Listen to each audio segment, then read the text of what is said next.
The New York Jets are receiving fantastic grades after the conclusion of the 2022 NFL draft. Let's break down why all the experts think Joe Douglas and the Jets absolutely crushed it this weekend. Let's talk more about this epic draft class. Let's hit it and get it started. Welcome to Draft Week. When was the last time the Jets had an elite pass rusher? If he's there, take him. Don't overthink it. Take the guy. You got to help Zach Wilson with this draft class. It begins and ends there. With the 10th pick. If Zach Wilson's not any good, none of this matters. The time is now. The pick is in. Let's hit it.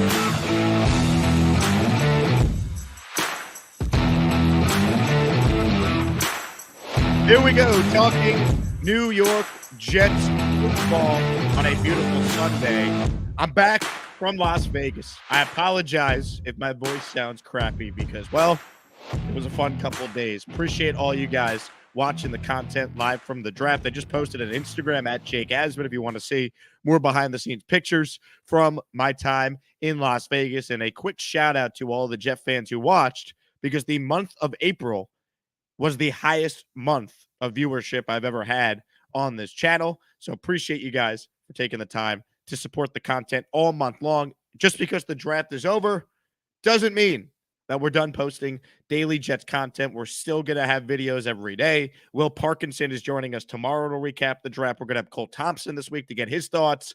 There is a ton going on with this football team right now, and the vibes have never been this good. Or they certainly have not been this good since I started doing a daily Jets YouTube show a year ago. So Jet fans, enjoy this. The Jets, rightfully so, earned tremendous high grades from all the experts across the NFL. And that's what I wanted to dive into and talk about today. As far as the Jets jersey giveaway through BUSR, I'm waiting to hear the final total of signups, and then we're going to pick a random name. So I know I had previously said I'll announce the winner Sunday, probably Monday or Tuesday. Once I get the full list, I'm going to randomly select a winner for the jersey. So if you are looking for a sports book, join the fun. BUSR.com/Asman's the place to be. It's my official sports book. It should be yours as well. And thanks to everyone who signed up. Someone's getting a Sauce jersey, a Jermaine Johnson jersey, or a Garrett Wilson jersey. Can't wait to send that out to you guys once the Jets make the jerseys available in the team shop and we actually know what numbers they're going to be wearing. So let's dive in. Let's talk Jets. We'll do some calls as well. A lot happening here. Can't wait to dive in. Look, if I'm grading the Jets draft, it's an A or an A+. And obviously, as a Jet fan, I'm biased. But you guys know if the Jets suck or they do something stupid, I'm the first to call them out. So I think you look at this draft, and how could you not feel just great about what they did? To me, the biggest thing they did is they said, if we fail, it's not going to be because Zach Wilson doesn't have weapons. Zach Wilson doesn't have protection. They went all in. The Breece Hall pick, I think, was my favorite pick they made because of the symbolism of the move. We're going to trade up for the best running back in the class. We're going to trade up and make sure that we have an absolute dynamic 1-2 combo in this offense. The Jets are going to be able to run the football. The Jets are going to be able to help Zach Wilson. And that was the biggest thing that this team needed to accomplish. So when I think back to what they did, obviously, who doesn't love trading up for Jermaine Johnson and getting Garrett Wilson at 10. And obviously, even though I was a little weary at first because I wanted a pass rusher, taking Sauce Gardner at 4 turns out to be the correct move. But I think the symbolism of the Breece Hall pick is what I love the most because it just showed you, yeah, we need a linebacker. Yeah, we need a safety. And we can maybe nitpick the Jeremy Ruckert pick if you want. Oh, well, you could have done something else there. It's not a huge need. But the reality is, let's not be upset for going all in on getting weapons. Like, look at this Jets team a couple of years ago when Joe Douglas first took over. I saw Connor Hughes had a great, spread chart on his Twitter account looking at the 2019 roster that Joe Douglas took over. Like, this was the offense. Sam Darnold, Le'Veon Bell, Bilal Powell, Robbie Anderson, Quincy Enunwa, Jameson Crowder, Chris Herndon, Ryan Griffin, Kelvin Beachum, Kelechi Osemele, Ryan Khalil, Brian Winters, and Brandon Shell. This is the offense right now. Zach Wilson, Breece Hall, Michael Carter, Corey Davis, Garrett Wilson, Elijah Moore, C.J. Uzama, Tyler Conklin, George Fant, Laken Tomlinson, Connor McGovern, Elijah Vera Tucker, Mekhi Becton. This is genuinely now one of the most talented rosters the Jets have had in years. Maybe their most talented roster since 2015. But the thing with 2015 was it was a lot of smoke and mirrors, man. They beat up on a soft schedule. They got hot at the end, and they couldn't get the job done. This is a way more sustainable team. They're young. They got explosive players. I cannot wait to watch what LaFleur could do with Breece Hall, what he could do with Garrett Wilson and Elijah Moore in this offense. Like your top four receivers. I mean, it's the most talented trio, or whatever the term for four would be. I don't know. I'm not going to pretend like I know. But the top four that they have, it's excellent, man. Braxton Berrios is your swing guy. If someone gets hurt, you have depth at all the key positions. I mean, that's what you got to feel great about. You added so many weapons around Zach Wilson, and now he has a legit chance to grow, a legit chance to succeed. You have legit studs at wide receiver and running back. Defensively, you got legit studs in the corner room. I mean, Bryce Hall is now technically a backup. That's outstanding. Big time guard duo. The Jets arguably have the best two guards in the NFL. Lawson and Jermaine Johnson at edge. You went from 0 tight ends to now 3 deep this offseason. So it's incredible what they have done. It really is. Now, ultimately, they got to win games on Sunday. We all understand that. But the only way you do that is by adding talent. And you've given Zach Wilson a chance. You've eliminated the excuses for Zach Wilson. If he stinks, it's on him. It's not on the Jets. And I don't think he's going to stink, but we have to know one way or another. And, I think Zach Wilson now is in position to take a huge leap. And if he takes a big leap, this could be a team that's competing for a playoff spot. That's not crazy. If he takes a marginal leap, this team should still be playing meaningful games in December, because I truly believe the roster is that much better. I mean, the depth that they have on defensive line is ridiculous. It really is. The depth that they have on the defensive line is the most talented defensive line group I think I can remember the Jets having. If Carl Lawson is healthy, opposite Jermaine Johnson with Quinnen and JFM, and you got Vinny Curry back now with Sheldon Rankins, and I mean, Jacob Martin is a situational edge rush guy.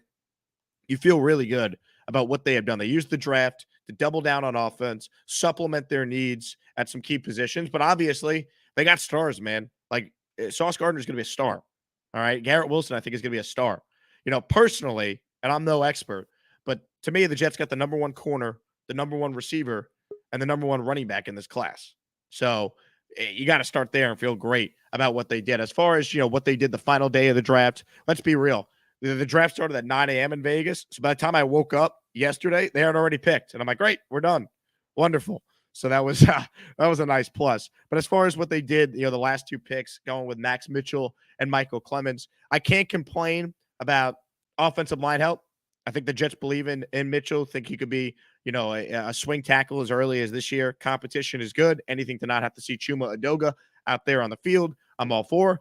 And then obviously Michael Clemens, he would have been picked higher had he not have some off the field issues. Cole Thompson covers A&M up close, so when he joins us later this week, we'll get more of an accurate scouting report on Clemens. But if the Jets believe he could be an impactful player at a premium position like edge rusher, who am I to judge? So I'm not going to nitpick the fourth-round picks. Would I have liked a safety or a linebacker in this class? Sure, but we're not going to complain about where this team's at right now. We're just not, because they needed to help Zach Wilson, and that was the biggest thing they had to do this offseason, and they did. Now, what I want to do is I want to talk about some of the grades the Jets have received. So I forget where I saw this on Twitter. I'd give proper credit to the person who tweeted this out if I knew. I think it was like NYJ Matt, I think, tweeted it out. I could be dead wrong on that, but this was some Jets draft grades that I wanted to pull up. I'll go full screen, so hopefully it's a little bit easier to see. So as you could see here, if you could even see it, if you can't, I'll just basically articulate it. This person compiled, here it is. It's 18 instant evaluations compiled by Renee Bugner. So shout out to Renee Bugner. The Jets, according to all these experts, NFL.com's Chad Reuter, Pro Football Focus's staff, Mel Kiper, Daniel Jeremiah, I'm seeing on here. You just look at the list of draft grades.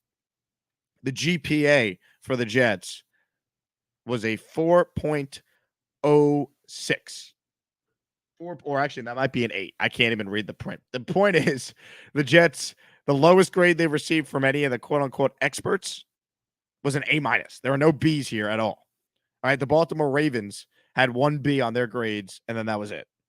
But everything else here you're seeing from Sporting News, the Draft Wire, PFF, Touchdown Wire, Pro Football Network, USA Today, Washington Post, SB Nation, Barstool Sports.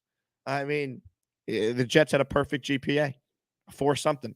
best in the league. Now, do these grades matter at the end of the day? I mean, you could argue they don't, right? That's fair to say. You could say they don't truly matter at the end of the day. It matters what they do on Sundays. But how often have we had Jets drafts before where they're getting crushed grade wise, and it turned out the experts were right because this team has been the worst in the NFL at drafting over the last 11 years. Go look it up. ESPN.com did a story on this before the draft. The Jets were dead last. They were 32nd in draft picks. They judged it based on guys getting second contracts, Pro Bowl appearances, NFL awards. The Jets were dead last. And usually after every draft, we were questioning it.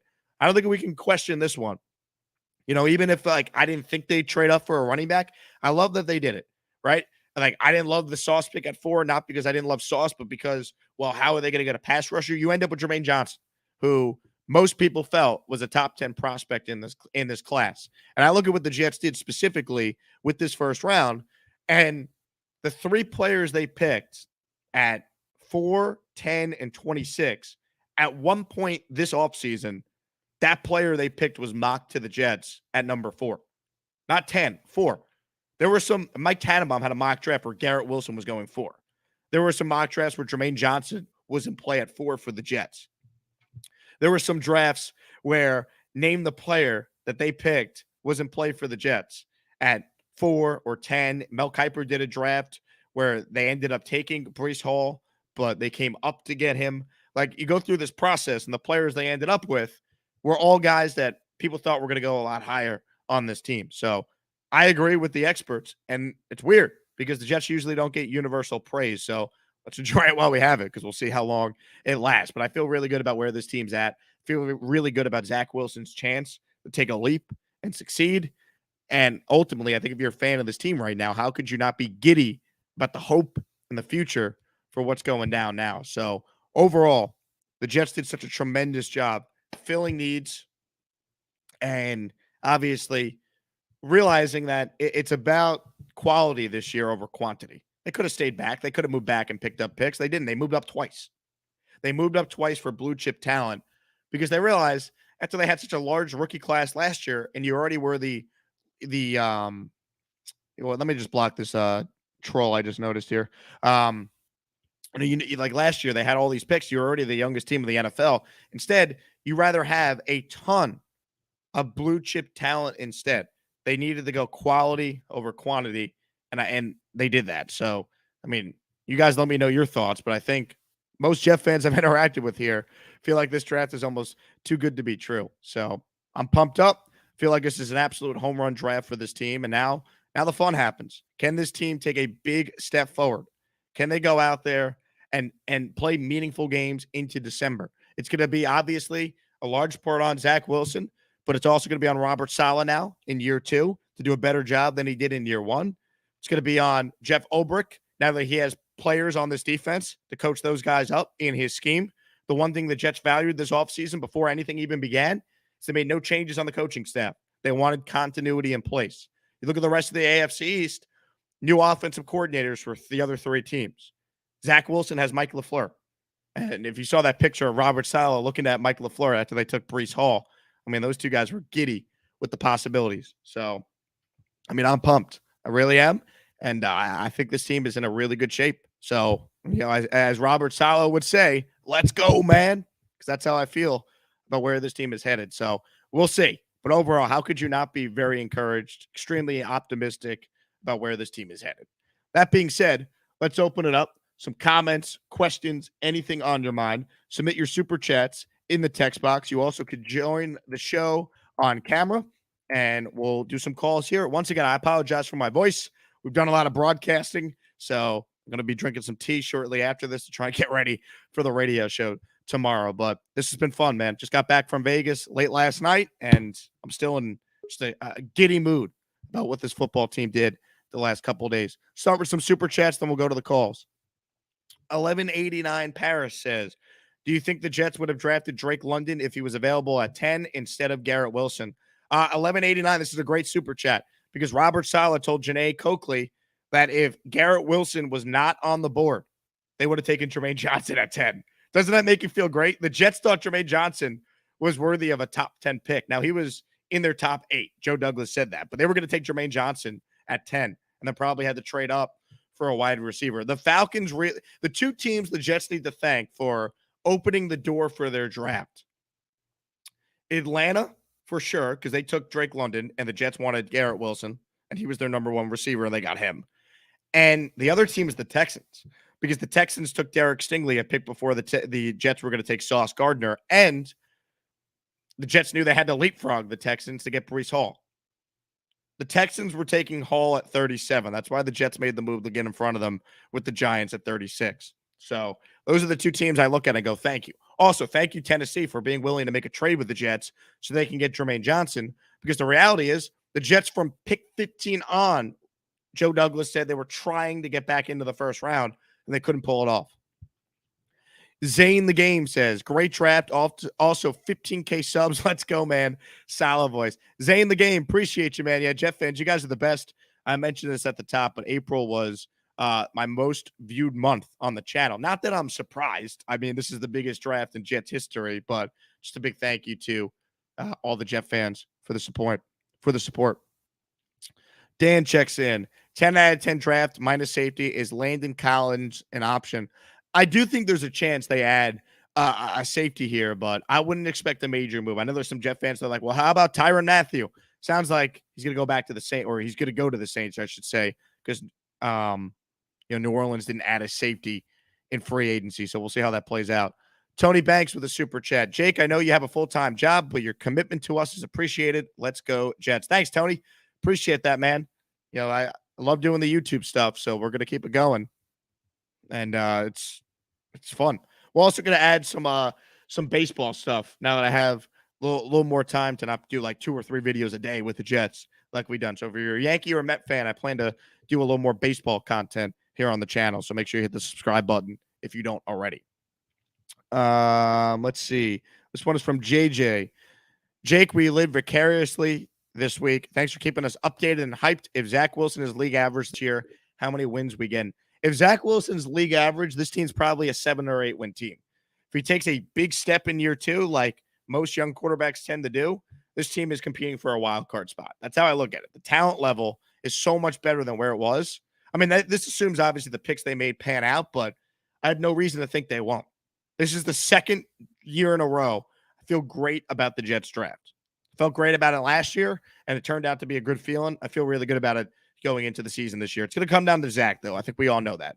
But the biggest thing they've done is they've eliminated the excuses for Zach Wilson. Like, I'm telling you, man, like, we didn't know. Sam Darnold ended up being bad, but we couldn't say that with absolute fact 3 years in. That was an organizational failure, thanks to Mike McCagnon, Adam Gase, Todd Bowles, all that. This team now has given Zach Wilson the tools for success, and that's where you got to start. Let's see. Also, I love the fact that it's Mekhi Becton is going to get his opportunity now to start on this team, as he should. I love that they didn't draft Ike Ekwonu. I would have been okay with it had they did it, but I'd much rather now getting a chance to look at how it all played out. I'm very, very happy with the fact they went Sauce over Ike at number 4, because I'm sure that was the decision, but sounds like it wasn't much of a decision, because it sounds like Sauce was probably a top 3 player on their board. This one is from Jets Kingdom. Hey, Jake, I'm too young to use BUSR, but can you use this as my entry and bet this money? Jets Kingdom, I will absolutely do that for you. Thanks so much. Tim with a comment here. Does Vegas change the win total after the draft? They do, which is why if you watch the show, I told you, make sure you bet the over on 5.5 wins for the Jets before the draft, because I'm telling you, it's probably going to move up to at least 6.5, maybe 7 post-draft now. We'll see how it plays out. All right, let's go out to the Gusbuster Umbrella video call hotline. If you want to join the show, the link is in the comments to come on screen. Let's start it off with everyone's favorite Jet fan in Jerusalem, the great Jason in Jerusalem joins us right now. What's up, Jason? Hey, Jake. I actually saw a Texans hat here today. Really? Yeah, a guy walking around with one. Interesting draft. Right, they sent me their official draft hat, so I'm going to give this away to a Texan fan on the radio show at some point this week. The draft hats get uglier every year. They're so gross. Oh, my God. They're disgusting. It's terrible. Interesting draft. First of all, I don't know. I haven't heard anybody mention this, but the fact that Ohio State had back-to-back receivers, and the one right afterwards was one that had to leave the team because he couldn't get playing time, says a lot about the Buckeyes. Any talk about what the offer was to get up to 15? I assume the compensation to get up to 15 wasn't the same as what they ended up paying the Titans to get to 26. I have to imagine it could have been. Well, I mean, so they traded 35 to move up, and they also traded one of the 5th round picks, I think it was. Well, they swapped thirds and they traded the 5th. Yeah, so. But the point difference, I mean, we're talking about giving up both 2s if they ended up getting at 15, and we're talking about missing out on Hall. If it was 15, and if it was 15, they could have been both 2s. I don't know if it would have been both 2s. Maybe they would have traded, a 5th and a 4th to do it, but it worked out perfectly. That they obviously got to do it at 26, and player they were going to take at 10. If, as Robert Saleh said, if Garrett Wilson was picked by Atlanta, they were going to take Jermaine Johnson at 10. Yeah, the one pick I'm really not cool with is the Ruckert pick. I mean, nice kid, and it sounds great that he got his lifelong dream of going to the Jets. But both of the tight ends that we signed in terms of Conklin and Uzama are here this year and next year. So you're talking about a pick for 2 years in advance. And I just think that in where he was picked and the needs on the team, that it was not really as good of a value as we could have gotten. Well, I'll tell you what, they didn't think that Ruckert was there. When they made the trade up for Breece Hall, they felt like that was it for the chance to get Jeremy Ruckert. Ruckert was the guy that they probably thought was the second best tight end in this class. Maybe he was their personal tight end one. So we'll see. The thing I would say though, Conklin's contract you can get out of it, I believe, after a year. No, I just looked at it. After 1 year, the dead money is about $7 million. I have it open here. That's not it's a $7 million hit. Though. But and also Uzama's got an injury history too. Like look at his games played. So and if you're going to run a lot of 12 personnel and you want 2 reliable tight ends, you're 1 injury away from then all of a sudden you don't have 2 reliable tight ends. I think they just thought Ruckert was too good to pass up. And I'm just not going to complain about them doubling down on weapons for Zach. I hear that. You don't think it'll be better for a wide receiver because you're out of Crowder. You don't have Crowder anymore. You don't have Cole anymore, and all they have is Wilson to replace him. Yeah, so look, it's a fair point. Names. It's a fair point, but I just think they looked at it like tight end in this offense is so important. They want to run the ball. So it's like if it came down to Breece Hall and a tight end or Breece Hall and a receiver, I can understand why they wanted to go with the tight end. They didn't think it was going to be there. Like it felt like Ruckert was going to be gone well before they had an extra pick to be able to take him. Yeah, but in a perfect world, you're not using him for another 2 years. Keep your bow on the team and see how he develops. You're basically cutting your boa now because of it. I mean, I gotta be honest with you. I'm not the biggest Yeboah fan. You know what I mean? Like he was an undrafted free agent. Ruckert has a chance to be a legit star. That's how people view him around the NFL. All right, welcome back from Vegas. I appreciate it, Jason. Thanks for checking in. Let's go to John now. What's up, John? Hey, how's it going? I'm great, John. What's going on? Oh, nothing. Fairly happy today. You should be. Yeah, I was like I was watching somebody else's draft the whole time. You know what I mean? It was feels very weird, interesting. Man. Yeah, I was. I knew when they traded back up in the first round, I was going to go after JJ. I was ecstatic then. I wasn't sure about the cornerback, but I can't complain about this draft for sure. Or last year. Last year panned out really was better than I thought too. So yeah. Well said, John. Well said. I think the biggest thing with this team right now is optimism, hope, and the Jet fan deserves it. It's been a while since we've had that feeling. So, I mean, let's enjoy it. Ultimately, this team's got to win more games. We know that, but you feel like this team knows how to draft. All right, like like Daniel Jeremiah is my favorite draft analyst, and Daniel Jeremiah, according to him, by the way, him and Joe Douglas were scouts together with the Ravens. He says the Jets landed the number 1 corner, the number 1 wide receiver, the number 1 running back, the number 3 edge, and the number 3 tight end. It's the first time in the history of the Jets that they have drafted a receiver, a running back, and a tight end in the first 3 rounds. It's the first time since the Jets took Santana Moss, I think 21 years ago, they used a first-round pick on a wide receiver. Like, to buck that trend, to help their young quarterback, I mean, that's everything, man. So I feel great about what this team has done to give Zach Wilson a legit chance to succeed. And if Zach Wilson doesn't succeed with this, at least we know. And then all of a sudden the Jets are like the Browns. They're an attractive team for the next disgruntled quarterback to want to play for down the line if it gets to that point. But I don't think that's going to be the case. Let's keep going here. This one is from Justin Lins. This show is going to catapult you to a new career heights on top of your radio show. FAN is in your future at some point, brother. Appreciate that, Justin. Thanks for your support, man. So what's the depth chart looking like? Is Wilson wide receiver 1 out of the gate? Is Hall RB1? I mean, here's how I would look at the depth chart for the New York Jets. All right. Garrett Wilson's obviously going to start right away. I don't know if he's wide receiver 1, though. I mean, you're 3 deep at receiver instantly with Wilson, Corey Davis, and Elijah Moore. I think Elijah Moore is probably going to be the guy that gets the most targets early if he takes that step like I think a lot of us expect him to be. But make no mistake about it, Garrett Wilson's going to play, and he's going to play a lot. And what I love about Garrett Wilson, by the way, is just like Elijah Moore, he can play in the slot, he can play outside. They have so much flexibility at receiver now. Like, you have Moore and Wilson, who both can play in the slot and in the outside at a high level. Corey Davis is your big 6'3" receiver who can play on the outside. Braxton Berrios is the perfect complement. Should someone get hurt, he has versatility. You could put him in and not worry about him making plays. So I just love the flexibility they have at those positions. And then as far as running back, Hall's running back 1 right out of the gate. All right. Breece Hall is the best running back on this team.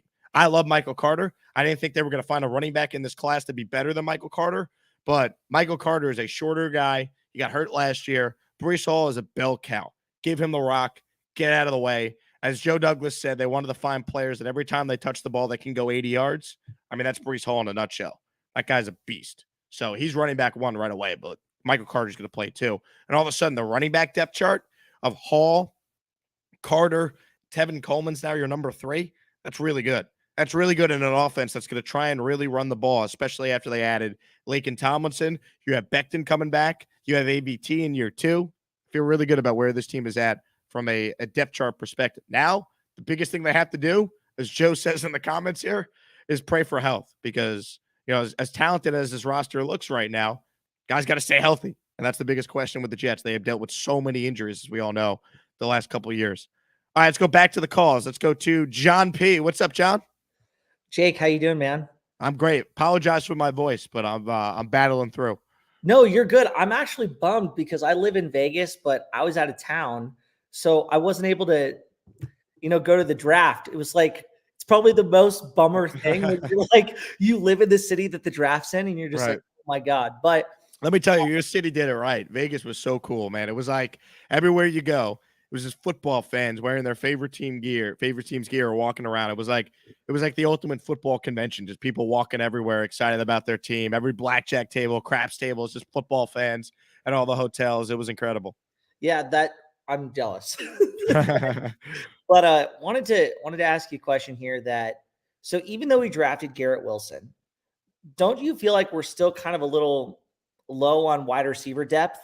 And then with our safety depth, I know Tyrann Mathieu kind of a stretch, but I still think we're feeling pretty low. So what do you think we should do moving forward? Yeah, I think your point about wide receiver is a fair one. I would like them to bring back Keelan Cole if they could. That's where I would start, just to have another veteran there. I don't know if they will, though. I wonder if there's maybe another receiver that we're missing out on they could sign. Now, the Jets I don't think they're done. Like I still think they could bring back LDT. I think Keelan Cole is still on the radar for them. So I don't know if they're totally done with moves this offseason. And then your point on safety is a fair one. I think, if I had to nitpick any of the selections, I would have came away from this draft with either a safety or a linebacker. But once again, I can't complain about what they've done because the first 5 picks of this class were so excellent. I love what they did. Yeah, I'm with you. Like, I think the only question I had was Max Mitchell. I definitely felt that could have been a good spot for a safety, but I'm not against the Max Mitchell pick. Just, I definitely felt like we could have gone safety there. But besides that, just want to thank you for always putting out great content. And if you haven't liked and subscribed, go ahead and do that. But thanks, Jake. Appreciate it. Thanks, John. Appreciate it, man. Yeah, I'm looking at the safety depth chart right now for this team. I mean, they brought back LaMarcus Joyner. I think he was going to probably, play a role on this team if he didn't get hurt. You got him. You got Jordan Whitehead. I think they're higher on what's his name, who they added obviously in the draft last year, Pinnock, and then moved him over to safety towards the back end of the year, and he played all right. Look, it would have been nice to add a safety here. There's no doubt. But I just think, as Robert Saleh said, you want your secondary to be better, get after the quarterback, and you added Sauce Gardner, DJ Reed, you have Bryce Hall, you have Brandon Eccles.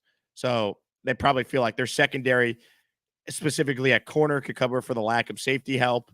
And then obviously if the pass rush is better, that helps safeties in general too. So that's probably where you start.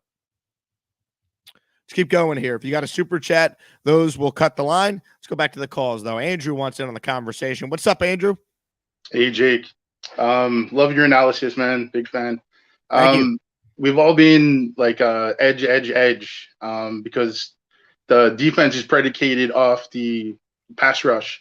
The Breece Hall pick is so important because just as the pass rush sets up the defense, the running game sets up the offense. It is the perfect pick because they ran the same type of zone running scheme at Iowa State. LaFleur got to be the happiest person in the whole entire organization.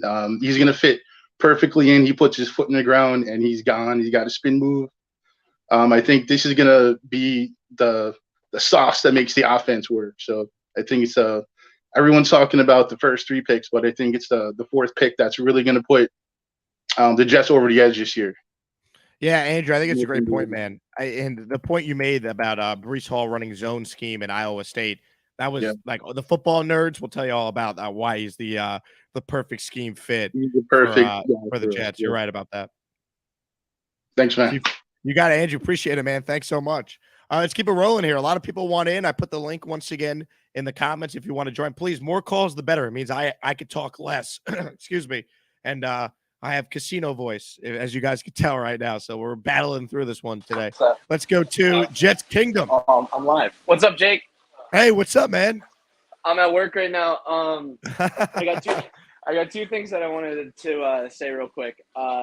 The first one is the Zonovan Knight signing, the UDFA. I was watching all the Ika Mekwanu highlights, and I was like, man, who is that running back? Like, he's crazy. And I didn't realize till today that I checked the UDFAs and it said that he was from NC State. I was like, that's the guy. So I'm really excited about him, and I think the days of Austin Walters starting are over, and I'm very happy about that. And then the other thing real quick was I forgot. All right, where you joined us from? Are you at a pizzeria? No, I'm at a bar, Broadway Bar and Grill along the shore. I love that. I love that, man. Well, thanks for calling in. If you come to the Jersey Shore, come on in here. We're selling Gator right now. So, well, not yet, but we will have to be selling Gator. That's fantastic. I appreciate it, Jets Kingdom. Thanks so much, man. That's awesome. People are calling from work to be part of the show. That is fantastic. I see a lot of people in the comments here talking about Honey Badger. I think he's going to New Orleans. I mean, that's what I think it was the Ian Rappaport tweet this morning. That's kind of how that read. I mean, it's funny. This team just went all in on helping their quarterback take the next step, and it just doesn't feel real. They did it. Like, I still can't believe this is the Jets that we're talking about right now. I'm so giddy about what we have seen, and it was a great weekend. One Jets drive, that is for sure. Great job by Joe Douglas. Great job by the scouts, everyone involved. I mean, they're giving Zach Wilson a chance, man. Michael Carter, Breece Hall, Corey Davis, Elijah Moore, Braxton Berrios, Garrett Wilson, Jeremy Ruckert. You already added Uzama and Conklin. You already added Laken Tomlinson. You have Mackay coming back. I mean, this team has a chance, man. They really do. I think we'll talk more about this, I'm sure, in different videos. But I think the biggest thing for the Jets to take a step where they're actually competing for a playoff spot is 2 players, one on offense, one on defense. It's Becton and it's Lawson, because you're adding 2 Pro Bowl level players back to both sides of the ball if they stay healthy. So I'll probably do a separate video on that at some point here. But, if I'm looking at the 2 keys to this team to go from, meaningful games to, hey, take a step and compete for one of the playoff spots in the AFC, I think it starts with those 2 guys. Let's go back to the phones. Michael Holiday joins us. What's up, Michael? I'm excited about this draft. I think we got a running back crew. So if one gets tired, they can put the other one in. Same with wide receiver. Can't have enough of them because, they get a little tired in the fourth quarter. We can keep going. And I think Zach Wilson's got the arm to throw it long. What do you think? I think you're right. I do. I think they've added players, and thank you for the call, Michael, that absolutely complement the skill set of this quarterback. And they also added guys that fit the offense they're trying to run. The Jets are trying to be the Niners. It's not a secret. They're going to try and run the football. That's why you need two good backs to be able to do that. And you got the combo now of Breece Hall and Michael Carter. I thought they would take a running back. I didn't think they'd do it in the second round. But I'm glad they basically said, F it, let's just get as many weapons as possible for Zach Wilson. That's the way to go, man. This is the time to do it. You got your quarterback on a rookie deal. Let's go. This team has a chance to do some really big things this year if Zach Wilson takes a step. Nick says, when is rookie minicamp? I believe in 2 weeks. So hopefully we get some numbers on these guys so we all could start buying our Sauce, Jermaine Johnson, and Garrett Wilson jerseys, maybe a Breece Hall jersey as well. And I know every person in the town of Lindenhurst on Long Island is going to be buying a Ruckert jersey. I think Jeremy Ruckert's dad was more excited than Jeremy Ruckert was that his kid's now playing for the Jets, which I love. Let's go back to the phones. Mighty Jets joins us now. What's up, Mighty Jets? Hey, what's going on, Jake? How you doing, bud? Oh, man. Other than my voice, I'm doing fantastic. I bet, man. I bet you had yourself a time out there, eh? Oh, yeah. It was a good time. No doubt. Man, hey, listen, I won't take up too much of your time, man. Hey, had a little curveball out here, and I don't know if you spoke about it, but, there's been talks that Earl Thomas, 32 years old, is after 2 years, he's kind of thinking about coming back. Listen, I get if we were looking to kind of go a little bit younger at safety, but if you're talking about guys like Tyrann Mathieu, I get 29 versus 32, but Earl hasn't played in 2 years and definitely has that familiarity with Robert Saleh, knows exactly what he wants to do. A little curveball there. What do you think, man? I got no issue with it. I don't think, you're signing Earl Thomas to a massive contract that's going to affect you cap-wise. I'm sure they'd give him a workout. If Saleh thinks he can contribute, maybe he can convince Joe Douglas. I don't think they'll do it, though. It doesn't seem like something they would do, but right. I don't hate it. I mean, obviously, you're not going to sign him unless you think he has a chance to help you, so we'll see. Heard some news come out a couple of days ago. That's all it was. Thought it would be a little interesting to bring it up here. Hey, appreciate your time. Appreciate you, Mighty Jets. Thanks so much, man. Let's go to Jordan Snow's super chat comment. Jets traded up in the second round to get Breece Hall. Many people thought it would be Nakobe Dean. I love the Hall pick, but something happened. Thoughts? Nakobe Dean has a very checkered medical history, and teams were wary of taking him. That's what happened. Now, if he got to the Jets at 101, I think there was a chance they would have taken him, but he got picked about 20 picks before that to the Eagles, I believe is where Nakobe Dean went. Eddie says, 600 watching, 192 likes. Smash the like button. Eddie, thanks for the super chat, man, and thanks for encouraging those to sign. Anders says, his dad was absolutely awesome. I'm guessing this is Ruckert's dad. Yeah, I mean, if you're a Jet fan, how do you not love the Jeremy Ruckert thing? He's living out every kid from Long Island's dream. Like, you grow up a Jet fan, and then you actually get to go play for the Jets. Like, that's incredible. Landon says, any guesses to the other 5 in the Jets' top 8? All right, so we know 3 of them were Garrett Wilson, Jermaine Johnson, and obviously Sauce Gardner. I think the other players in the top 8 for the Jets was Ike Ekwonu and Evan Neal. So that would be what? That'd be 5 total, so we're missing 3. I would say Hutchinson is there. So that'd be 6. And I think there's a chance Drake London was in their top 8, but I'm not convinced because Saleh said they were going to take Jermaine Johnson at 10 if Garrett Wilson wasn't there. Hutchinson for sure. I think both the offensive tackles.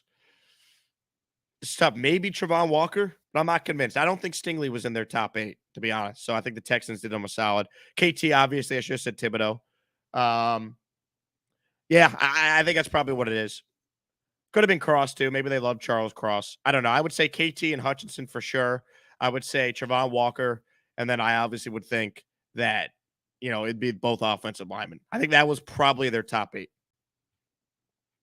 Justin says, NFL comparison for Breece Hall. So I'm bad at the comparison stuff, but I am a big fan of Connor Rogers and the Badlands draft guide. So I'll pull up what he has for Breece Hall because, well, these guys, they're very good at breaking it down. Connor says Breece Hall reminds him of Deuce McAllister. So there you go. I think Breece Hall has a chance to be a dynamic player from day one. And here's the thing with running backs. Running backs, what make them unique in the draft is that when you take them, they're in their prime from the second you take them. It's unlike other positions where you got to develop into it. Like receivers usually tend to start off slow.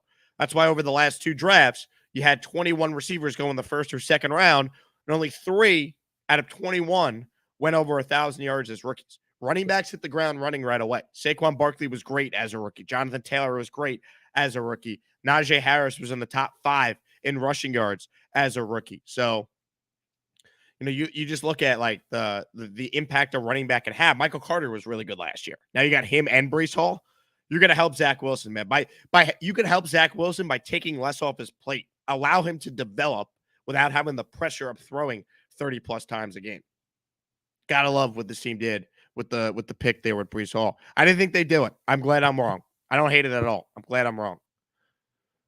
Also, if you want in on the show, I will once again drop the link to join us on screen here. Appreciate all you guys watching. Over 650 of you live right now. Hit the like button. Hit the subscribe button. Next number we're chasing down is 16,000 subs after we got to 15,000 the day of the draft. So thank you guys for the continued support. Let's see. Joe says the run sets up play action, baby. Yeah, absolutely. Absolutely. Also, Breece Hall is a monster in pass protection, too. Nice plus to have him. Let's see. Lucas says a healthy offensive line will certainly make Hall and Carter the duo the league will be talking about. Yeah. I mean, it's going to help your young quarterback for sure. And those 2 guys, anytime they touch the ball, they have the ability to take it 80 yards, and that's something they wanted. McTagnan's coffee cups and D. Milner's talent. What a name with the super chat. I'm excited about Breece Hall. They'll have to respect the run, leaving the box stacked, opening up the middle of the fields for Moore/Wilson. Spread the field, team speed. Let's look at some of the picks the Jets made from a speed perspective. The Jets went out there and they added a Sauce Gardner who has 4.41 speed. They added Garrett Wilson, my favorite receiver in the class, who runs a 4.38. Then they got Breece Hall, who runs a 4.39. Speed, man. Speed and versatility. And that's what obviously, those guys bring to the table. Ian checks in with a super chat. Out of the 3 tight ends, who's most likely to play the H-back/fullback role? Who's our Juszczyk? It's a good question, Ian. I don't know. I think Conklin is very versatile. He could be in the mix there. I don't know if they're going to use someone like a Kyle Juszczyk, though. I think I don't know if they'll have a traditional H-back, fullback role on this team. But they're going to run a lot of 12 personnel, so there'll be a lot of 2 tight end sets, as there should be. Let's see. Do you think we target Honey Badger? I don't think so, but certainly wouldn't hate it. Proceed Shogun says, I saw someone say the Jets offense looks great. However, their weakness is Zach Wilson. I mean, Zach Wilson's an unknown at this point. I don't know if he's a weakness, but look, he's an unknown. You know what I mean? Like, I think Zach Wilson's going to take a big step this year. I think he's going to be a good quarterback in this league. But until he does it, you're still wondering if he will. What I love about what they've done is they've eliminated he doesn't have weapons or an offensive line. Barring catastrophic injuries, that's not an excuse. This team has weapons and an offensive line and continuity in the offensive system. Sam Darnold had a different OC every year. That was a legit excuse you could point to. And the 2 years he had Adam Gase, it's Adam Gase. So now you have LaFleur, who runs the same offense the Niners run. And I think there's one thing we could point to, and Jet fans that actually watched the games last year saw this. You have a real OC that's creative. Like, the numbers maybe don't look like the Jets had a good offense last year because they had injuries and a rookie quarterback, but we saw signs of this guy knowing what he was doing. When he went up to the booth, everything changed with the Jets offense. Justin says, would Clowney make sense for us?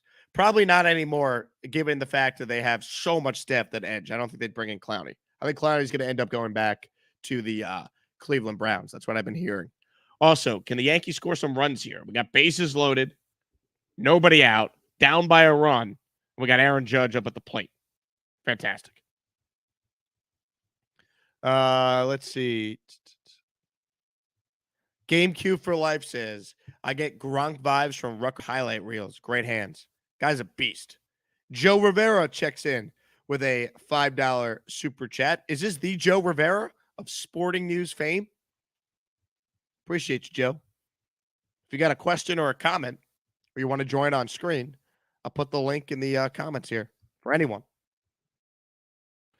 Eddie says, drafting Max Mitchell may mean the end of Chuma Adoga as a Jet. If it is, it is. If it is, it is. Let's see. Center is the weakness. I don't think McGovern is a weakness. I think he's a league average center.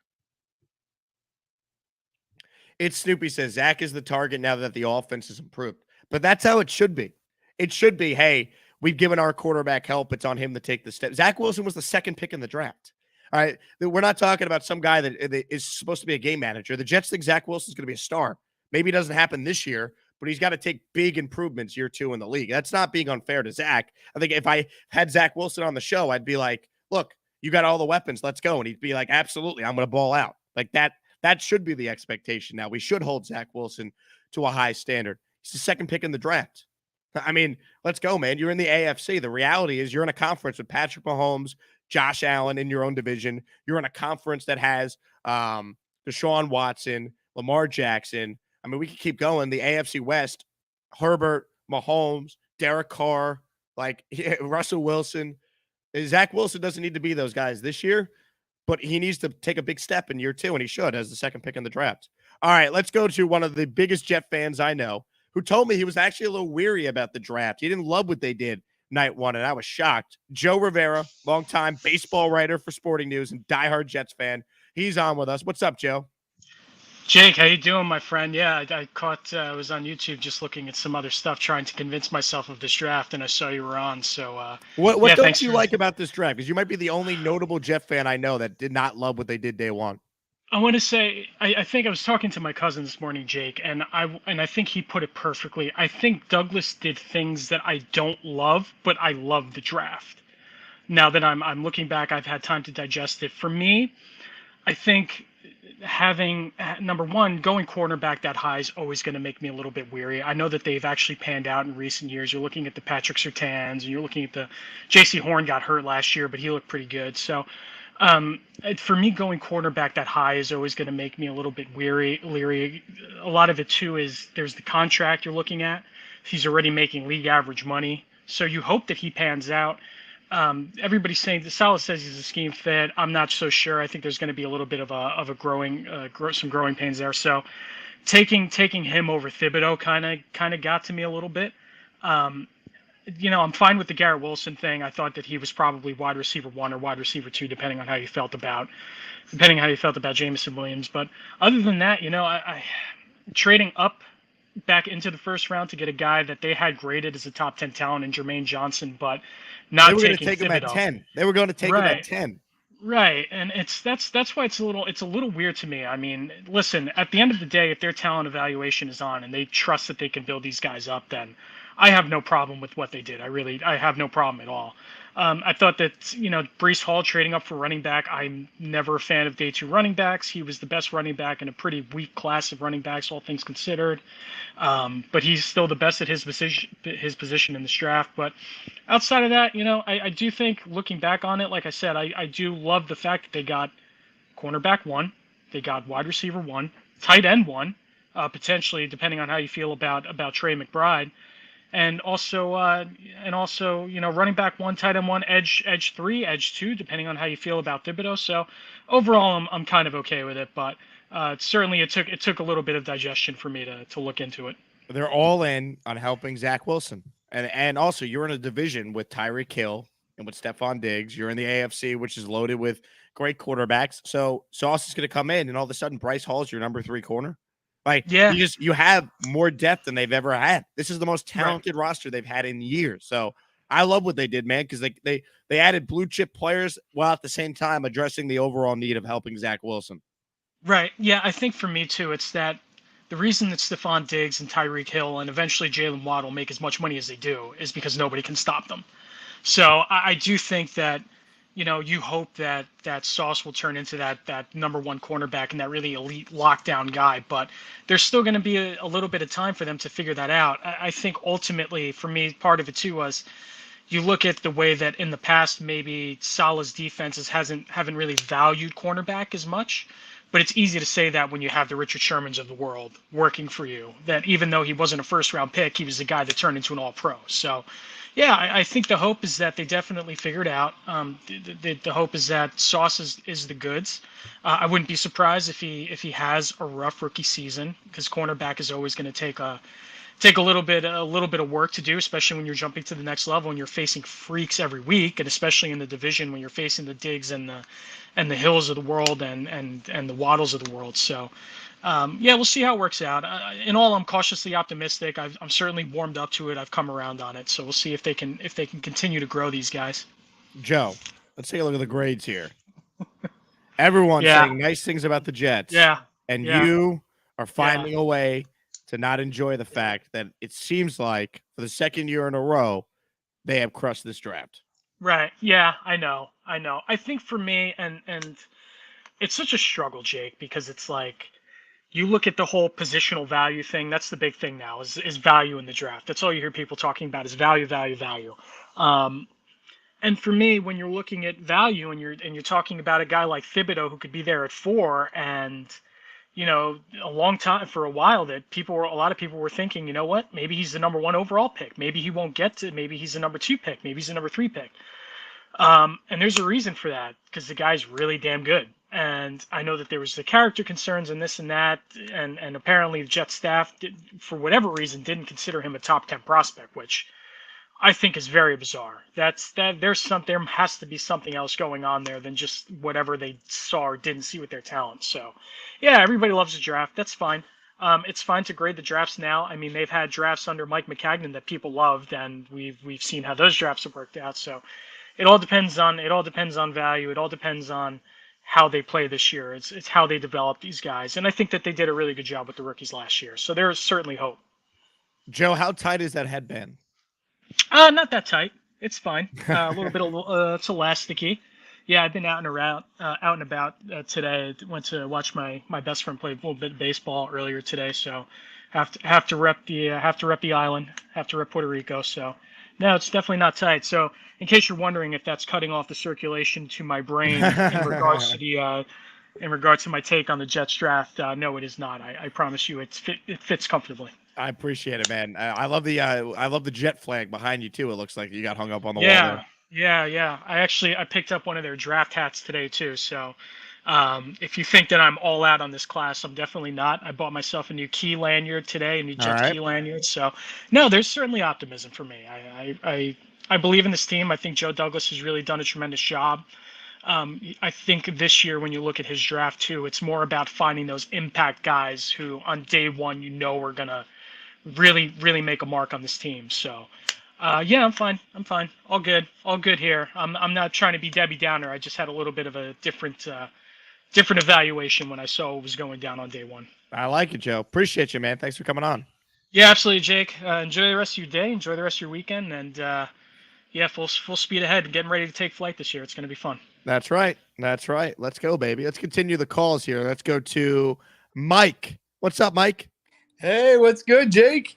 I'm great, man. Thanks for calling in. What's going on? Absolutely. Well, firstly, I just got to say, I love your show, man. You give so much legitimacy to the Jets YouTube Nation out here.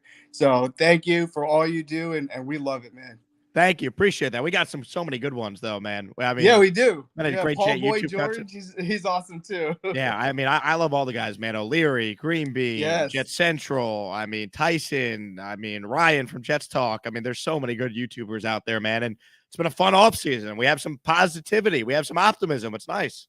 Hell yeah. It's about time, man. After those horrendous Gaze years, I'm ready for this. And that's what I wanted to talk about with you saying they're helping Zach Wilson, because this seems to me a direct response to just the horrendous offenses we had for so many years.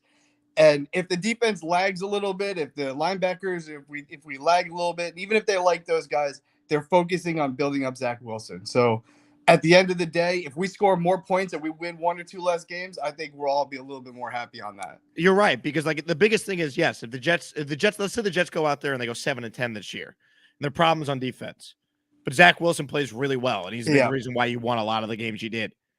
You feel pretty good about that. I know, obviously, you want to win more than 7 games, but like if you leave year 2 with your young quarterback feeling like you got the guy, you can figure out the defense. It's a lot easier to do that than to find a franchise quarterback. Some of you have only seen maybe 1 or 2 of those things in your lifetime rooting for the Jets. So as we all know, it is easier to fix your defense than it is to find a quarterback, which is why if it's between getting a linebacker or doubling down on a weapon to help Zach Wilson, using the pick you were going to use on a linebacker to trade up to get the best running back in the class in Breece Hall, I'm all for it because I got to know what Zach Wilson is, and I got to know right away. Oh my God, dude! I'm so excited for. You're talking about the quarterbacks. We saw the butt fumbles. We saw everything that just was like an embarrassment to Jet Nation. Now we go out here, we get and Joe Douglas again is being conservative, but the best way possible. Gets probably the second safest player in the draft in Sauce. Gets the safest running back. The most. Nobody expected that. I mean, who was even expecting to get probably a top 10, 15 running back in the next couple of years right here? And then one of the safest edges and the safest receiver. I mean, we have the guys. I love Joe. Even if we win 6 games, I think Joe stays on. I hope we don't. Come on, Zach. But even if I love the process that Joe is bringing to this team and the respect, honestly. Yeah, Mike, good call, man. Really appreciate the kind words and for joining the show. Look, I think Zach Wilson is going to be a good quarterback, but at least if he's not, you still have a pretty good roster around whoever the next quarterback is. I hate to say that, but like the reality is you're now in position where like you're an attractive team for like a disgruntled veteran quarterback to want to come play. I'm not even thinking about that, but like that's a conversation that could happen if this team doesn't win the amount of games they now need to win. But I don't even want to like go down that path because the vibes are too good right now. And I think Zach Wilson, what we saw the last 6 games of the year where he played really well, I think that's what he could be. So I feel really good about where this team is headed. I do. Let's go to Justin. He says, what games do you have on your radar to attend? I moved to Minnesota from New York 2 years ago. I'm going to the Vikings game and the Packers game. Man, Justin, that's awesome. But talk about a climate situation going from New York to Minnesota. I've been to Minnesota once. I was there for the Super Bowl in Minneapolis in 2018, and it was awesome, despite the fact it was -20 wind chill when I was there in February. As far as games to attend, I'm not sure. I got to see when I got to see when the games are when the schedule comes out. I usually get back to New York around the holiday time. I take off from the radio show to be back home Christmas through New Year's. So last year I went to the Jets-Jags game at MetLife, and I went to the Texans-Jets game because it was here in Houston. So I saw half the wins in person. I would say I'm not going to see half the wins in person this year because I doubt I'll get to more than 1 or 2 games this year. So we'll see how it plays out. Thank you for the super chat, though, Justin. Wild Wave checks in. Appreciate the work, Jake. I know this is something selfish to say, but what we did during the draft, we deserve it. For the last decade, we've been a joke. Feels good to have a GM that has a plan. Wild Wave, that is not selfish. Jet fans are some of the best fans in all of sports. They really are. There's 700 people watching this right now. All right, on a Sunday when you could be doing whatever you want. You're choosing to watch a video of some YouTube guy talking about the Jets. The amount of Jet YouTubers that are out there, they get thousands of views on their content. This fan base is one of the best in all of sports. They are as passionate about their team, despite the team being a joke and having the longest playoff drought in the NFL over the last 11 years. Like the Jet fan is a special fan. So it is not selfish to say it is about damn time that this team has put together the draft they put together last year, now going into this year feeling optimistic about the future. So you're not selfish at all. Zane Game says, John Izzik called and said the Izzik 11 would smoke this draft class. LOL, I finally feel like this team has some swag and, more importantly, talent. They have talent, man. That's the biggest thing. The swag comes with the talent, but they got legit talent on this team, man. They're 3 deep at tight end. They're 4 deep at corner. They're loaded at edge. Loaded. All right? They got talent all over this roster. We have not been able to have that conversation in years. So, no doubt. Tony Banks checks in. Remind everyone that JD learned from Ozzie. Joe Douglas learned from Ozzie Newsome. Also, it's kind of cool, right? Look at this graphic here that I'm going to put up on the screen. You can see the top graded Jets drafts, right? The cumulative grades from all the expert, and then there's a GPA. The top 3 teams on this list: the Jets are 1, the Ravens are 2, the Eagles are 3. What's the connection? Joe Douglas worked for all 3 of those teams, or does work for the Jets, as we know, duh. And obviously came from the Eagles, and before that was with the Ravens and Ozzie Newsome and Eric DeCosta for all those years. That's the correlation. Pretty cool. Let's keep going here. Comments, questions, if you guys want in on the conversation, feel free. I'll post the link once again in the comments for anyone just tuning in. Let's go to one of the great Jet fans on the planet. This guy's as passionate about his football team as any. The great Sack Exchange joins us now. What's up, Sack? Hey, what's up, man? How are you doing? I never come on live, but I'm like, let me figure I do so. I got no voice. Join the club. I know. You can see in the background, we got the LED light right there. You see that? Love it. Jets Lounge, everyone. If you're on Twitter, you know all about the Jets Lounge Twitter spaces that this guy right here, Sack Exchange, puts together.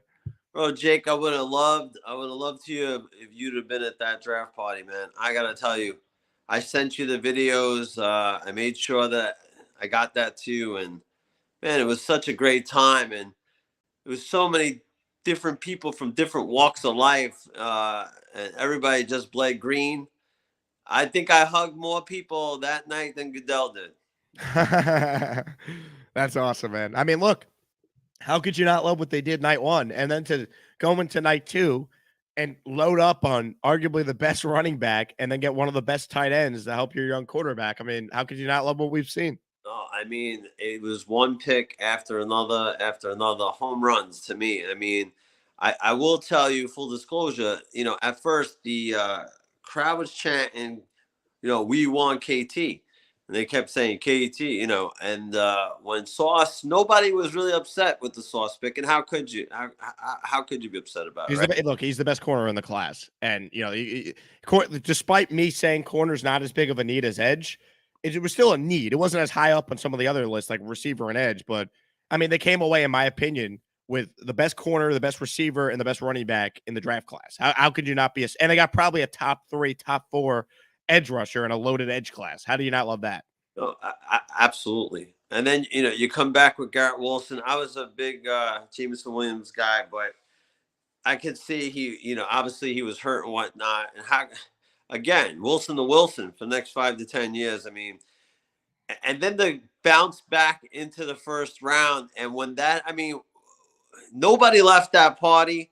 And then when that happened, it erupted. And then the chants for JJ were going on. And, man, to get him, and if you look at any YouTube, and I'm friends with all of them, including yourself, there, Jake, and I support all you guys. Always have, Green Bean, Tyson, all of them, Ryan from Jet Talk 24. All these guys do an amazing job, and everyone should follow them. But everyone was saying on their live streams, I was watching all of them. They're like, I'm sorry, Jermaine Johnson, at 10.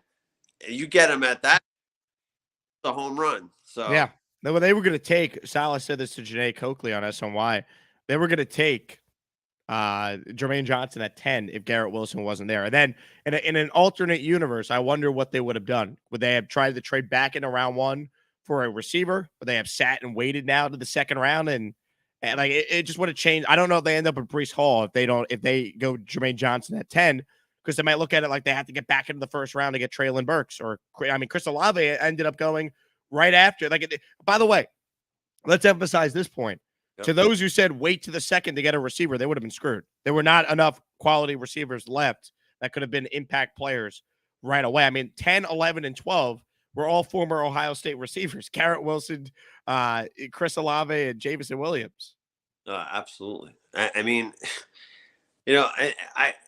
it boggles my mind. We know that, we know that the media is somewhat not friendly to the Jets. We'll put that lightly, right? But when I see Sports Illustrated, they come up with their drafts and they gave the Jets a B- or B for the first round. We're talking about for the first round. And they give the Lions, the Texans, an A+. Look, the Texans had a good draft. You cover them, but a B minus, really? After that first round?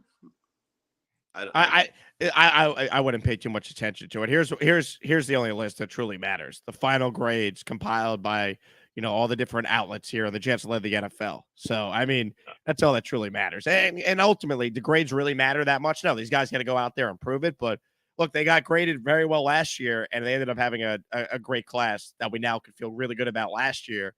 I feel really good about what they've done going into this year. How could you not? I think, listen, it's going to be it's a lot of fun. I mean, I was thinking this, and this is on a small scale, Jake. Let's just think about this. When we had Adam Gase here and you wanted to go out and buy a jersey, right? Everybody was like all pumped. Let me go get a jersey. You had very few options. Right now, you have a ton of options to buy. You can, you got Garrett. Well, you got the rookie class. You got last year Elijah Moore. You have all these different options that that you can get. I mean, we're loaded with different players, and to get Breece Hall, man. I'm a running back guy. My first jersey was Freeman McNeil. Man, I was through the roof. And then you start seeing people that are not sure. And I told them, I'm like, listen, go look at the film. Like, they were like, I hope you can catch better than Ty Johnson. I'm like, you don't know him. And then they're saying, well, he'll be good to spell Michael Carter every so often. I'm like, I don't see it. I don't see it like that. I mean, yeah.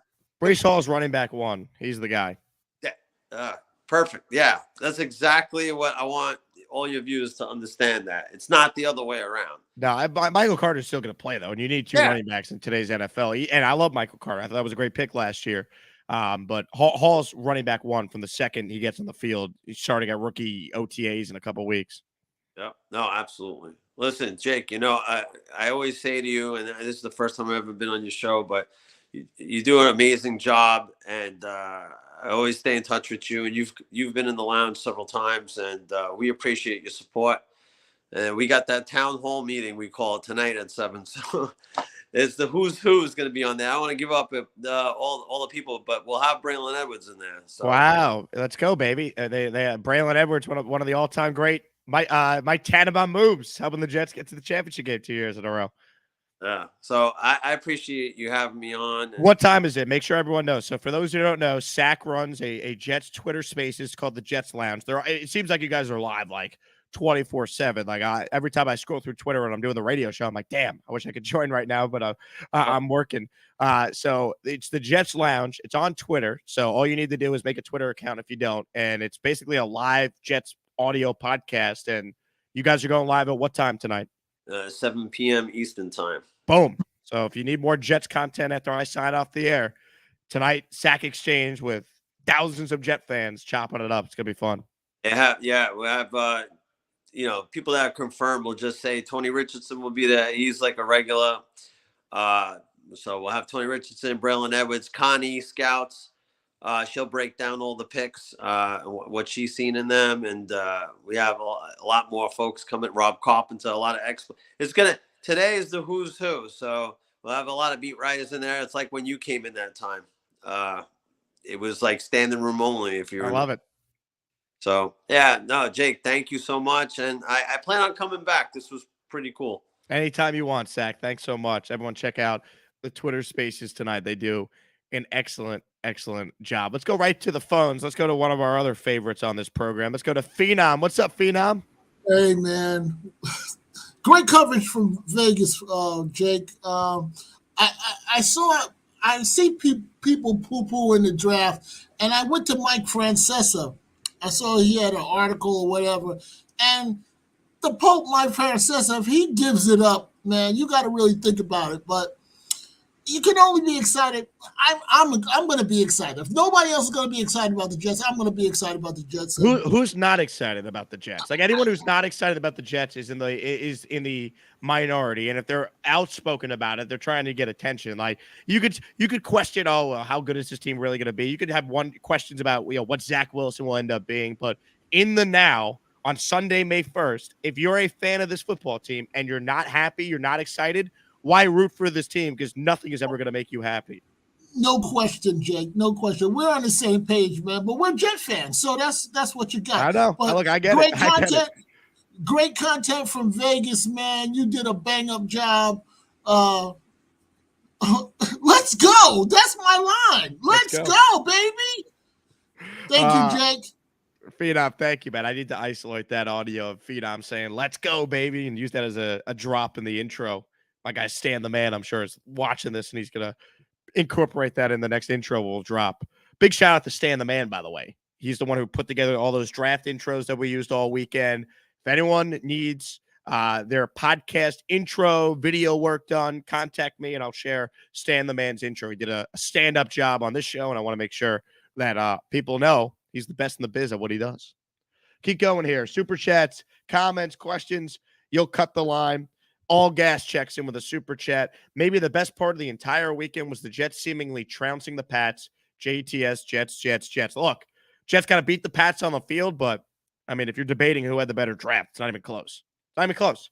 But every Pat fan is just going to think the Jets are a joke until the Jets prove they can beat them. Can't blame them. The Jets have been a joke. Last time they beat the Patriots was 2015. So they got to go and win games, man.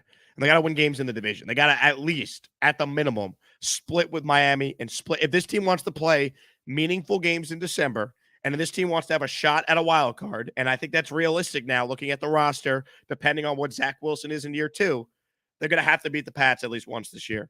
They're going to have to beat the Dolphins. They're going to have to win games in the AFC East, period. V-Man says, Jake, did you see the pic I sent you on Twitter? V-Man, let me take a look here. I got a lot of DMs here. Let's see. V-Man sent me a photo. I did get it, V-Man. It was a meme. Let me see if I can bring it on the screen. We'll give V-Man his due. Hold on. This was what V-Man slid in my DMs and decided to send me. 1 second, folks. You know what? I can't even bring it on because I got to convert it to a PDF first. It was a meme of a airplane that was crashed, and it says New York Jets before the 22 offseason, and then the New York Jets after the 2022 offseason, and it's a fighter pilot. Love it. Love it. Nick says the Jets and the Ravens are the two teams that killed it. And the Eagles, too. KC says you beat the Patriots by running the ball down their throats, and you don't beat yourself. Don't turn the ball over. Take care of the football. It's going to be on Zach Wilson to play within the structure of the offense when they play those games. Nick says 99% of the people are excited. I mean, if you're a Jet fan and you're not excited, I got nothing for you. Ray says, get Ruckard's dad. Ray, great minds think alike. I am working on getting Jeremy Ruckard's dad on this show. We got some other special guests I'm working on, too. Tomorrow, Tomorrow, Will Parkinson from Turn on the Jets is going to join us at 10 a.m. Eastern. We'll get a Cole on this week. We got some big name guests, though, that are set to join us. We're going to go more guest heavy now that we're done with the draft coverage, so to speak, on this channel. We're going to get some big names on the show. Joe Beningo will be coming back, by the way. We had such a great time with Joe B that when we had him on last week. We're going to get Joe on this show to get his thoughts on the Jets draft, post-draft.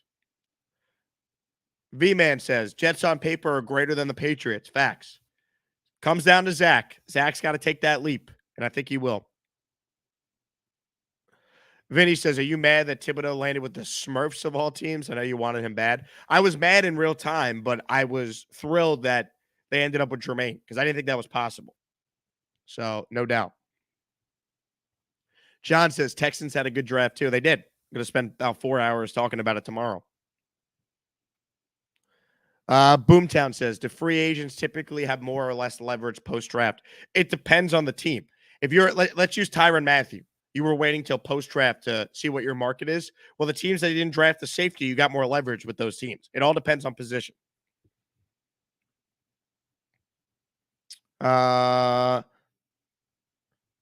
Boycott. I just want to win a Super Bowl to shove it in people's faces for hating on us so much. That's the goal.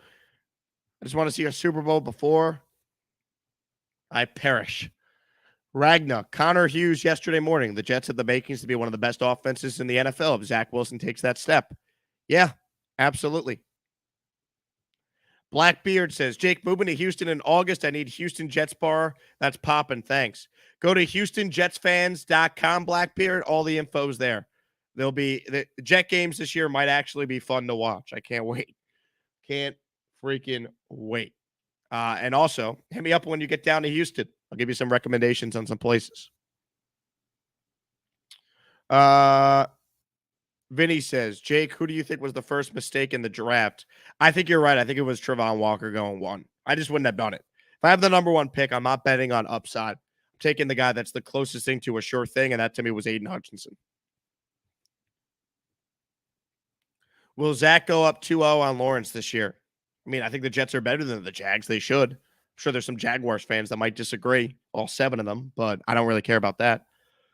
How was Houston's draft? I mean, I thought they had a pretty good draft. I think Stingley is the wild card, man. He's the ultimate boomer bust pick. If he's on, he's a really, really good player. Kenyon Green, to me, is an awesome pick. He's awesome. Really good, solid guard.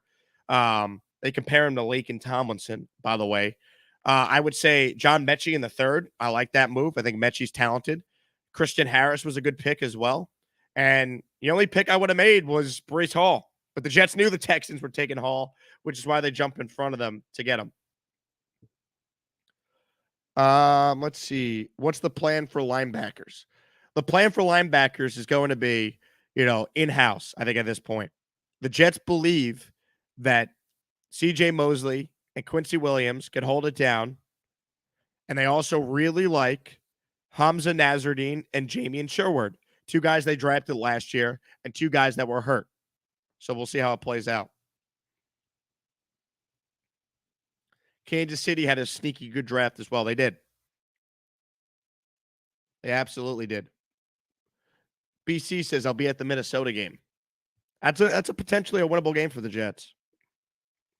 Any chance the Jets come to terms with Quan Alexander? I don't think so. I don't think so. Now, the Jets also did sign Marcel Harris, who's got a solid connection from the Niners. Carly's watching. Everyone, make sure to like the video and subscribe. Everyone's favorite Jet fan, Carly. Mr. Downtown checks in. Vegas over-under for the Jets is 5.5. What you betting? I'm smashing the over on that. People are getting fired if this team wins less than 6 games. That's how I look at it. Maybe it's not the head coach or the GM, but there's a change on the coaching staff if they win less than 6 games. Unless, like, Zach Wilson gets hurt or something. God forbid. Lacey says, would you rather Zach or Trevor? At this point, we're all in on Zach. Ravens, Jets, Indy won the draft. Strong. I think they all, what the Ravens did is ridiculous. Hamilton and Linderbaum, come on, man. Ajabo, who's probably going to be great in 2023 for them. Come on. Yoit says, boys, like the stream. Boys and women. Men and girls. Mike says, and this is the most Jet fan comment ever, I'm excited for the way the Jets drafted, but I'm afraid they'll disappoint me. You just can't be happy, Mike, can you? Let's worry about that in September. Right now, let's enjoy the fact that according to everyone, the Jets had the best draft in the NFL. Let's enjoy it. Matias says, Jermaine Johnson could be the edge that has the fastest impact. Some say he's the most NFL-ready edge. The way Saleh gussed about him on the phone, saying he's the perfect fit for the scheme and the offense, how does that make you not feel great about that pick? Also, when you hear the Jets were going to take him at 10, if Garrett Wilson was picked at 8 by Atlanta, come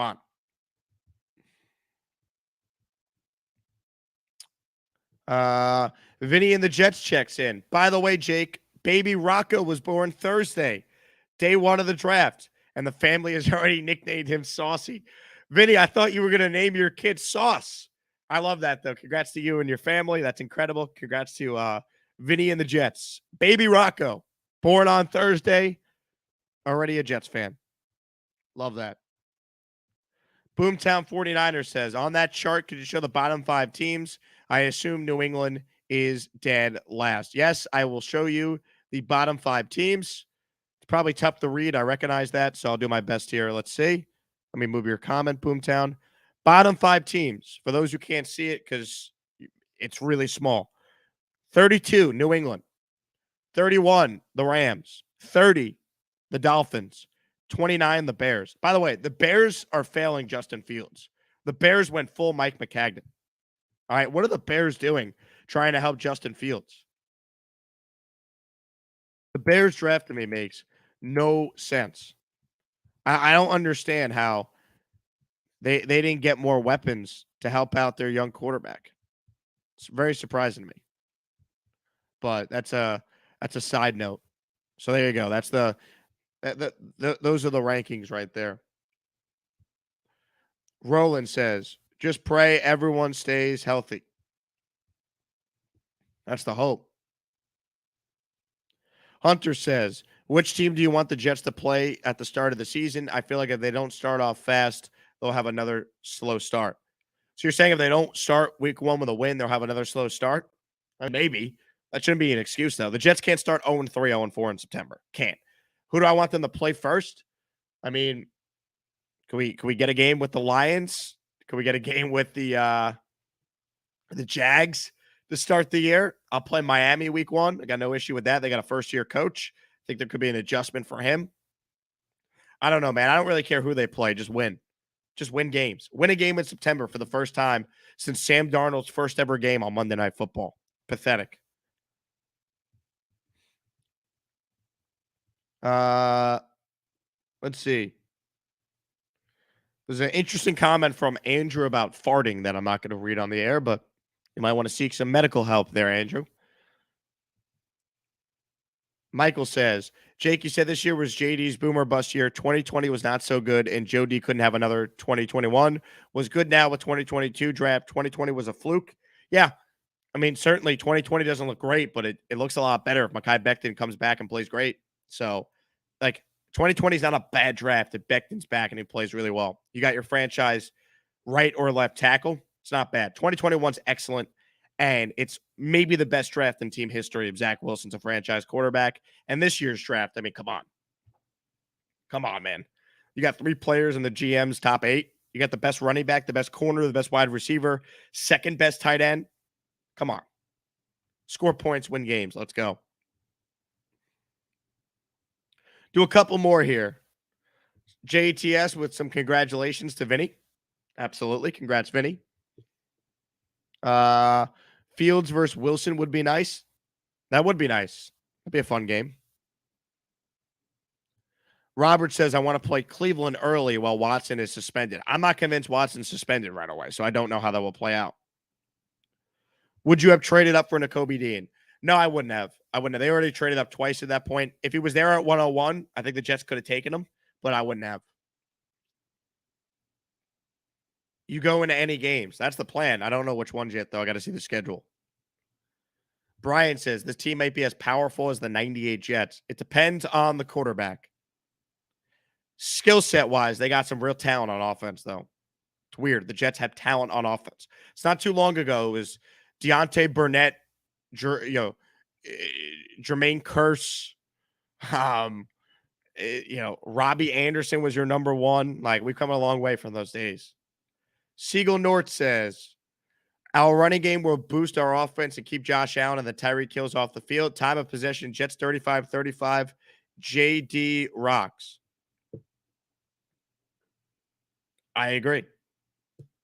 I got nothing else I can add to that. I don't know if it'll be 65-35 time of possession, but if you want to help Zach Wilson out, run the football and allow him to get comfortable in the offense. Don't put that. I think early on the Jets put too much on his plate. When they simplified things, they started to run the ball better in the second half, especially after LDT was brought in by Joe Douglas to solidify the O-line last year. Zach played better. He played within the scheme of the system. He was way more sure where to go with the ball. That to me is, how they should try and run the offense. They want to be the 49ers. The Niners run the ball. All right? Run the football. Carly asked, what was the best thing you ate in Vegas? So I went to Hash House a Go-Go. We were staying at the Link. So we had the most unbelievable breakfast/lunch that was there. Let me see if I can show some pictures. Chicken fried rice or chicken fried waffles, excuse me. This chicken waffle biscuit thing.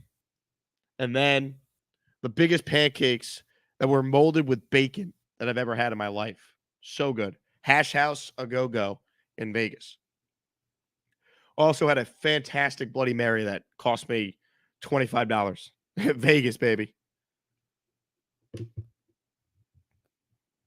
Let's see. A couple more here. Jets Forever is in a jolly mood. We finally have superstars. Old Dave says, appreciate your work ethic, Jake. You make a great Jet weekend even more fun. Thank you, Dave. Appreciate that, man. Content will continue. Jerry says, we're back to ground and pound and play action. Yeah. Howard says, Jake, September schedule is crucial. Jets need some early W's. They don't play Houston, I don't think, do they? No, the Jets don't play Houston because the Jags finished last in the AFC South last year. I wish they played Houston, believe me. That would be an excuse for me to either go to MetLife for that game under the guidelines of work, or if it was here, go as a fan again, which would be incredible. Leroy, franchise changing draft. Hell yeah. Robbie says, what do you think for wins/losses for it to be a successful season? Meaningful games in December, at least 8 wins. If the Jets win less than 8 games, barring catastrophic injuries, I'm disappointed. Sean says, 612 watching, 360 likes. Let's smash that like button for Jake. Thank you. Appreciate that, Sean. Look, we haven't played this yet, but I don't know if there's ever been more of an appropriate time to hit it with Ron Middleton. Moves, hit it. If it don't move, hit it. And if you're not sure, guess what? Hit it. Hit the like button down below. Smash the subscribe button as well. My name is Jake Asman. This has been a post-draft Jake Asman show. Just because the draft is over doesn't mean we're done with daily Jets content. April was the most viewed month in the history of this channel. Let's keep it rolling into the month of May. We'll have daily Jets content throughout the month. Special guests set to join us. Will Parkinson from TOJ on the show tomorrow at 10 a.m. Eastern. Colt Thompson from Sports Illustrated on the show as usual sometime this week to break down the Jets draft. He also covers A&M up close, so he'll give us a really good take on the kid the Jets drafted from A&M, the defensive end in the 4th round, Clemens. So I'm pumped up to talk to those guys, pumped up to keep doing these shows, video calls, anything on your mind. We're going to talk Jets. We're going to cover OTAs. We're going to cover rookie minicamp. We're going to cover training camp. It's going to be tremendous. Thank you guys for watching. Thank you guys for watching the content live from Vegas.